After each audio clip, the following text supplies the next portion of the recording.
Y'all have been requesting SCP content, and I just want you guys to know that I hear you, I see you, okay? And this is me delivering. I am going to go ahead and react to the next episode of SCP Sedition. It's a really long one, so I think I'm gonna split it into like 2 parts. So be on the lookout for that sometime within the next week or 2. Chavez and I do have a couple of other projects that we need to get shot, so it might get pushed a little bit, but I do plan on doing that sometime here soon. I'm really looking forward to it. I just really wanted to make sure that when I sat down and did it, I didn't have to rush through it. And I've just had so many events and stuff going on that I really have been kind of just needing to oh, let me just get these vids done and go. And I really want to be able to sit and enjoy it. I'm gonna have snacks. I'm gonna have a little beverage. It's gonna be great. It's gonna be amazing. Anywhoozins, what up, Ho Biscuits? It's your girl Skitten, back at it again. Today we are here for some more SCP content. Like I said earlier, this is SCP-2107 Diet Ghost. It says it's a liquid/ghost SCP. I don't know how it's both. I don't know how it's both a liquid and a ghost SCP, but it's Euclid, so I guess it's fine. This is from the Volgun. You guys know he's basically my favorite SCP creator. So I'm looking forward to seeing what this video has in store for us. I hope you guys are doing well, staying safe and sanitized. And without further ado, let's go ahead and get started.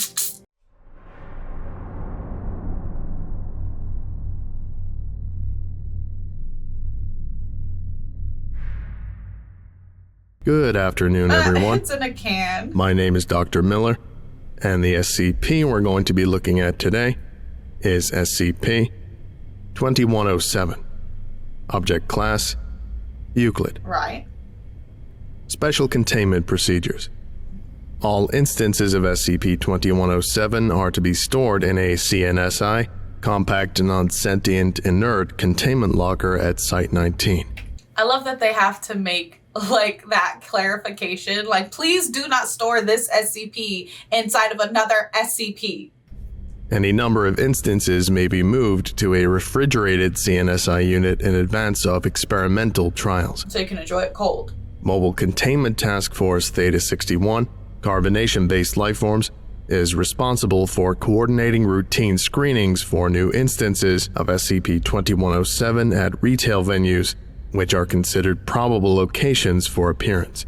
So I could just stumble upon this at my local Albertsons? That seems unfortunate.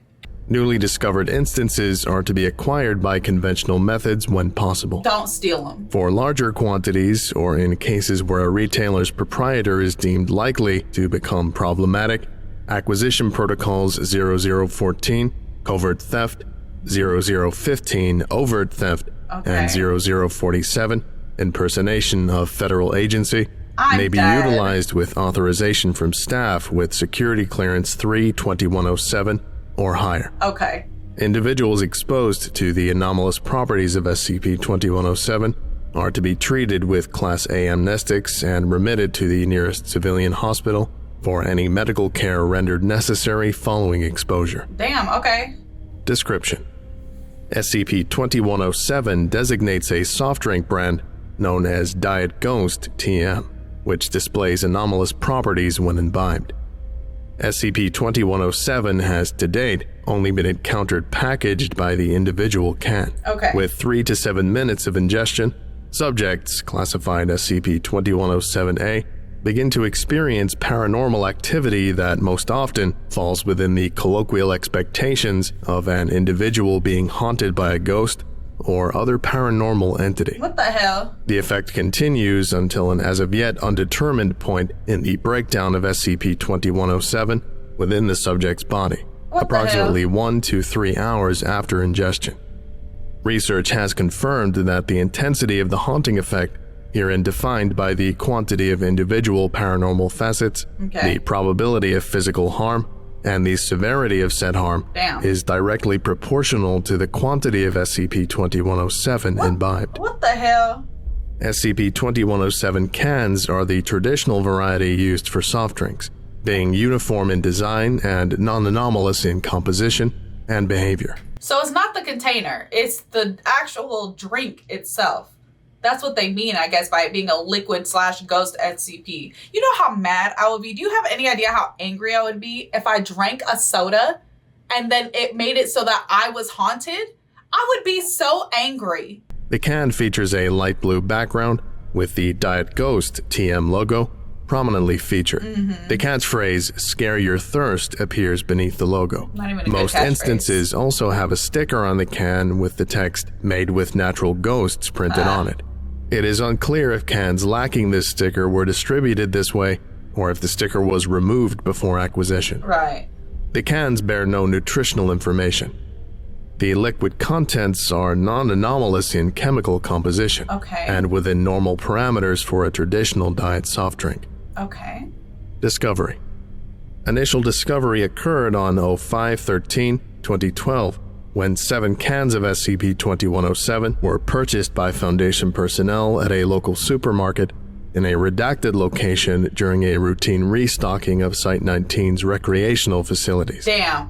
The partial remains of T, a senior maintenance assistant at Site-19, were found inside the van requisitioned from Site-19's vehicle pool for the purposes of the trip. What do you mean, partial remains? What does that mean? What wasn't... What the hell? 2 cans were open and empty of contents when recovered. B, the junior maintenance assistant who had been assigned with T for the restocking duty, had gone back into the supermarket after having forgotten to procure a copy of the receipt of purchase for Foundation records. According to B's account, T was alone for no longer than approximately 5 minutes. And he drank 2 cans of soda? What? Oh, whatever. I understand that's not the point, but that's just very confusing to me. A majority of discoveries have occurred in convenience stores, with acquisitions from supermarkets and restaurants accounting for nearly all additional cases.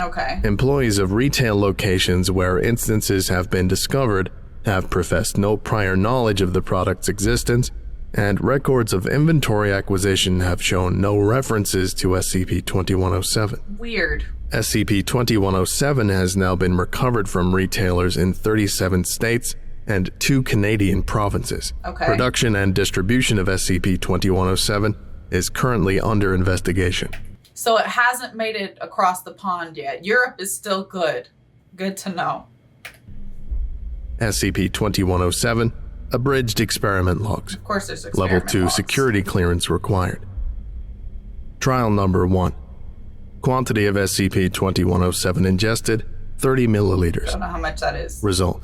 Duration of trial was 1 minute and 12 seconds. Okay, so Subject not a lot. reported audio-visual phenomena, including having her name spoken softly, shadowy figures at the edge of her vision, and a flickering of the lights within the containment chamber that was not corroborated by the recorded footage.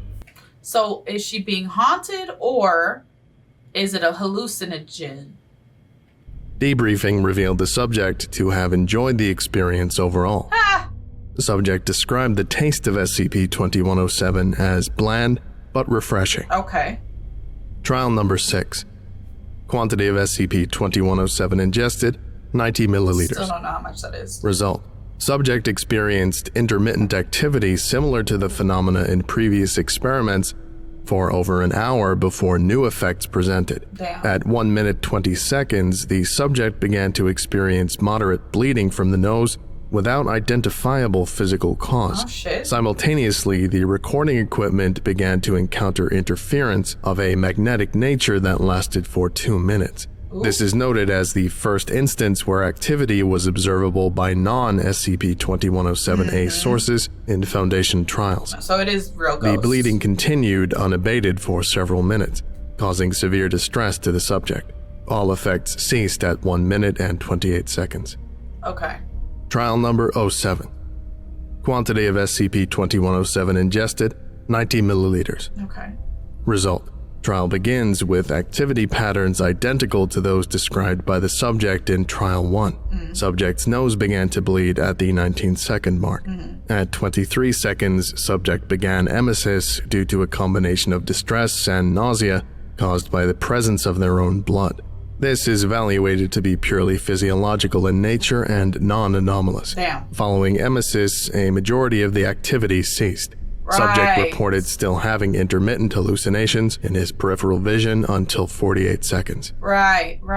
Trial number. The timing of this seems kind of off. Like, it doesn't seem like some of it's matching up. But that makes sense. Like, he threw up the freaking soda, so then obviously his side effects are not going to be as bad. Also, if you're one of those people who like faints or like pukes at the sight of blood, how do you go through life? How does that work for you?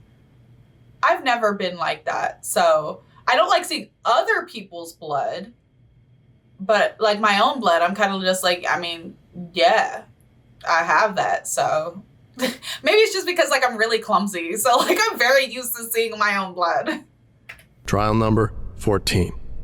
Quantity of SCP-2107 ingested, 150 milliliters. God damn, that Result. sounds like a lot. Subject began to experience phenomena similar to previous trials at 2 seconds, which rapidly increased in intensity. The lights in the cell are seen to flicker briefly at 16 seconds by both the subject and supervising personnel. Okay. Subject reported the feelings of being lifted off the ground during this effect, but this is not visible in the footage. Okay. Quantity of activity is approximate to previous trials, but level of intensity is significantly higher as reported by subject.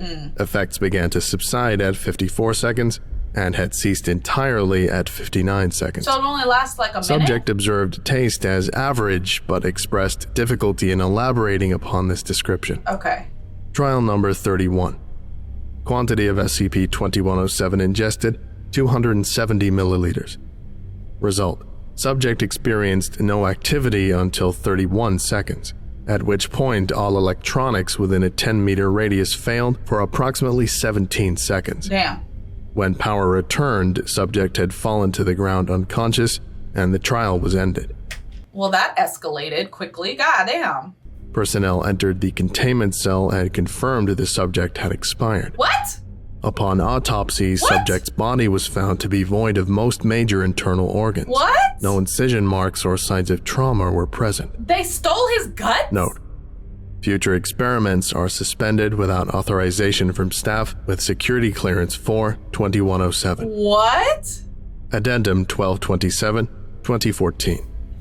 Area personnel have encountered and acquired a previously undiscovered packaging variant. 15 cans were produced by a vending machine in area's cafeteria. When the machine was opened for further inspection, no anomalous properties were discovered. These new instances of SCP-2107 feature changes to the design of the background, which now features white silhouettes of tombstones, cats, and cartoonish ghouls interspersed between iterations of the logo. Weird. Of note is the addition of new stickers to the can in the same font as the catchphrase text. These stickers include new promotional phrases including, from the makers of Ghost TM, 100% more spooky, Scaredisfaction guaranteed, Scaredisfaction. and your old favorite is back. Weird. All instances of SCP-2107 from area are en route to Site 19 for containment and research trials to confirm whether their contents produce the same anomalous activity as previously recorded instances. The addition of vending machines to the list of provenance locations is under investigation, with revisions to object class and special containment procedures awaiting approval. Right. Because low-key, like, if the soda just keeps popping up everywhere, it doesn't seem like they really have a containment procedure. You feel me? That escalated so quickly from like people like seeing stuff out of the corner of their vision to literally not having body parts anymore. That's okay. Sure. Why not?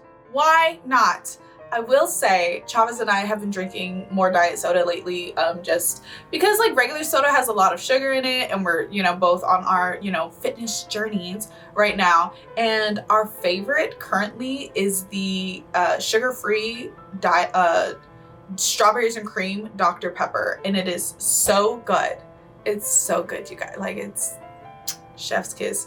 I might risk having my internal organs removed to be able to continue drinking the sugar-free strawberries and cream Diet Dr. Pepper. I don't know. It might be worth it. It might be worth it to me. I really hope that you guys enjoyed this video. Don't forget to leave your reaction requests and recommendations down in the comments below. And other than that, peace out, Hope Biscuits. It's Skittin' Lit.